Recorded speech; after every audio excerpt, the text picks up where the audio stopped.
Friends, gather round. We have quite the story to tell today. It's time to talk about our neighbors to the north, those polite maple syrup-loving Canadians. You know, the ones who say sorry even when it's not their fault. They're not known for picking fights. In fact, they're often seen as the epitome of politeness and calm. But even Canadians have their limits. Push them too far, and you'll see a different side. And Donald Trump, in his infinite wisdom, has found them. He managed to stir the pot in a way few have before. It all started, as these things often do, with tariffs, a seemingly small word with huge implications. Trump, convinced that America was being taken advantage of, it wasn't, slapped a 25% tariff on goods from Canada. It was a move that left many scratching their heads. Canada, understandably, was not thrilled. The reaction was swift and strong. This wasn't a minor spat over lumber or dairy. This was a full-blown trade war. The stakes were high and the tension was palpable, and Canada wasn't about to back down. They were ready to stand their ground. They responded in kind, hitting $155 billion worth of U.S. goods with their own tariffs. The anger spread far and wide. Oh no, this was personal. The Canadian public felt the sting of the tariffs deeply. Canadians from coast to coast were pissed. They took to the streets, voicing their frustration and anger. And they were ready to fight back. Not with fists, but with their wallets. And you do not mess with Canada's national pride. It's a lesson many have learned the hard way. Just ask the British about the War of 1812. The Canadians have a long memory and a strong sense of identity. Ford, a man not known for his subtlety, responded to Trump's tariffs with the political equivalent of a flying dropkick. He made it clear that Ontario would not be pushed around. First, he scrapped a major contract with Starlink, costing Elon Musk and company a pretty penny. This move sent shockwaves through the tech industry. Then he banned U.S. companies from bidding on government projects. This was a bold move, signaling that Ontario would prioritize its own interests.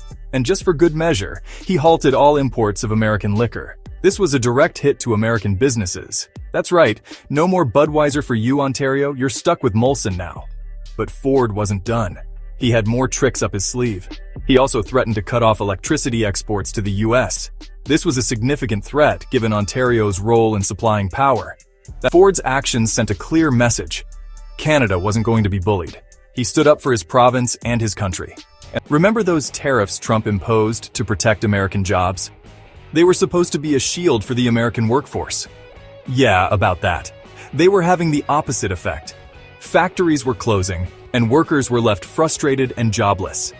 American farmers, who rely heavily on exports to Canada, were getting hammered. Their crops were wilting, and their fields were turning barren. Prices for soybeans, corn, and pork plummeted as the Canadian market dried up. Storage bins were overflowing with unsold produce. And let's not forget the wine industry. Vineyards were struggling, and wine shop shelves were empty. Turns out, Canadians loved their Californian wine.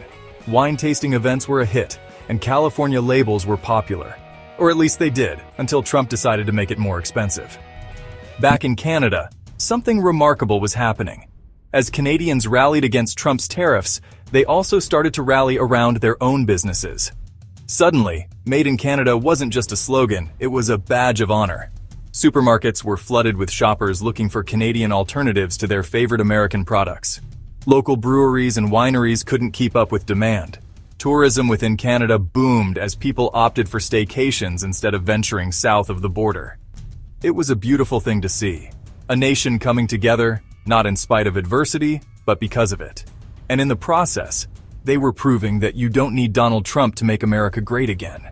You just need to give Canadians a reason to buy local. Now let's talk about energy, specifically the natural gas kind. See, Europe was in the midst of an energy crisis. They needed natural gas, and they needed it badly. And who has a whole lot of natural gas? That's right, Canada. But instead of seeing this as an opportunity to help an ally, Trump saw it as a way to stick it to Canada. He slapped tariffs on Canadian natural gas, hoping to force them to sell it to the US instead. Of course, this backfired spectacularly. Canada simply found other buyers for their natural gas, namely China. And Europe? Well, they were left out in the cold, literally. But here's the thing about Canada. They're not just sitting on a pile of natural gas, they're also investing heavily in liquefied natural gas, or LNG. They have this massive project called LNG Canada, which is set to become one of the world's largest LNG export facilities. And guess who they're planning to sell all that LNG to? That's right, everyone but the US. Countries like China, Japan, and South Korea are lining up to sign long-term contracts. Canada is well on its way to becoming a global energy superpower, and Trump's tariffs, they're just speeding up the process. So, what have we learned today? Well, for starters, don't mess with Canada.